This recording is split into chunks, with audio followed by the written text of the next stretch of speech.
ഡൊമിനിക്കുമായിട്ട് ഞാൻ ഒരുപാട് നാളത്തെ ബന്ധമുള്ളതാണ്. ലോകയുടെ എല്ലാ അപ്ഡേറ്റ്സും ഷൂട്ടിന്റെ കാര്യങ്ങളും ഒക്കെ ആയിട്ട് സംസാരിച്ചിട്ടുണ്ട്.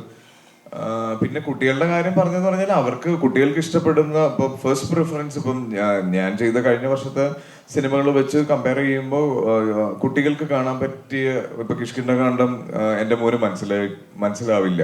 അത് കാണുന്ന ഓഡിയൻസ് കുറച്ചും കൂടെ മെച്ചുവേർഡ് ആയിട്ടുള്ള ഓഡിയൻസ്, അതാണ് ഞാൻ ഉദ്ദേശിച്ചത്. ഈവൻ തലവനാണെങ്കിലും ലെവൽ ക്രോസ് ആണെങ്കിലും ഒക്കെ കുറെ കൂടെ മെച്ചുവേർഡ് ആയിട്ടുള്ള ഓഡിയൻസിന് ആസ്വദിക്കാൻ പറ്റുന്ന സിനിമയായിരുന്നു. സർക്കിട്ട് ഉണ്ടായിരുന്നു. സർക്കിട്ട് കുട്ടികൾക്ക് ഇഷ്ടപ്പെട്ട സിനിമയാണ്. അതിലെ പാട്ട് ഇഷ്ടമാണ്, ജപ്പുവിനെ ഇഷ്ടമാണ്. അപ്പം ഈ ബാക്കിയുള്ള സിനിമകളെ വെച്ച് കമ്പയർ ചെയ്ത് അപ്പം ലോക പോലെ ഒരു സിനിമ അവർ തിയേറ്ററിൽ പോയി കണ്ടപ്പോൾ ഒരു ഭയങ്കര ഇപ്പൊ പ്രത്യേകിച്ച് പറയുകയാണെങ്കിൽ നമ്മളൊരു ഹോളിവുഡ് ലെവൽ സ്ക്രീൻ പ്ലേയും മേക്കിങ്ങും നരേഷനും ഒക്കെ ഉള്ളൊരു സിനിമ, അത് ഇപ്പൊ അവഞ്ചേഴ്സ് ഒക്കെ കണ്ട് ഇഷ്ടപ്പെട്ട് കുട്ടികൾക്ക് ഉറപ്പായിട്ടും മലയാളത്തിൽ അതൊരു ഫസ്റ്റ് എക്സ്പീരിയൻസ് ആണ്. ഇപ്പം എന്റെ ചെറുപ്പത്തിൽ ഓഫ് ഹാബി എന്ന് പറഞ്ഞ സിനിമ ഓർക്കുന്നുണ്ടോ നിങ്ങൾ? അത് ഒരു അത്ഭുതമായിരുന്നു അന്ന്. അപ്പൊ അന്ന് കിരീടം കാണണോ ഓഫ് ഹാബി കാണണോ എന്ന് ചോദിച്ചാൽ ഞാൻ ഓഫ് ഹാബി എന്നേ പറയുള്ളൂ, അല്ലേ?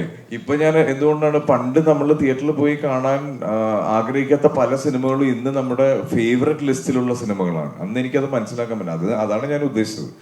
ഇപ്പം സാക്ഷാൽ ശ്രീമാൻ ചാത്തുണ്ണി എന്ന് പറഞ്ഞ ഇന്നസെന്റ് അങ്കിളിന്റെ ഒരു ഗംഭീര സിനിമയുണ്ട്. എനിക്ക് തോന്നുന്നില്ല ആ സിനിമ പിന്നെ എപ്പോഴെങ്കിലും കാണാൻ പറ്റിയിട്ടുണ്ടോ എന്ന് പോലും അറിയില്ല.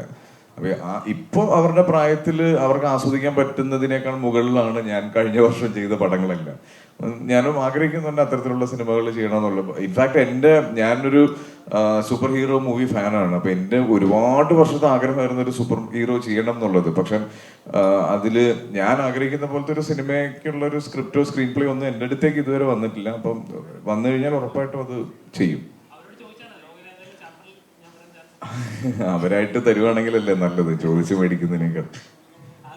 ആഗ്രഹമുണ്ട്, ഡെഫിനറ്റ്ലി ഉണ്ട്. ഇപ്പൊ ഏത് ആക്ടേഴ്സിനോട് ചോദിച്ചാലും ആക്ടേഴ്സിന്റെ ഏറ്റവും നല്ല ഒരു സ്വഭാവ ഗുണം അതാണ്. എല്ലാവർക്കും ഒരു ഭയങ്കര ഹെൽത്തി ആയിട്ടുള്ള ഒരു കോമ്പറ്റീഷൻ മനസ്സിലുണ്ടാവും. അവർ ചെയ്യുന്ന പോലത്തെ സിനിമകൾ ചെയ്യണം, അവർക്കുണ്ടായ പോലത്തെ സക്സസ് ഉണ്ടാവണം എന്നൊക്കെ ഉള്ളത്. അപ്പം അങ്ങനെ ഒരു ആഗ്രഹം എനിക്കും ഉണ്ട്. വിളിക്കുവാണെങ്കിൽ ഉറപ്പായിട്ട് പോയി ചെയ്യും.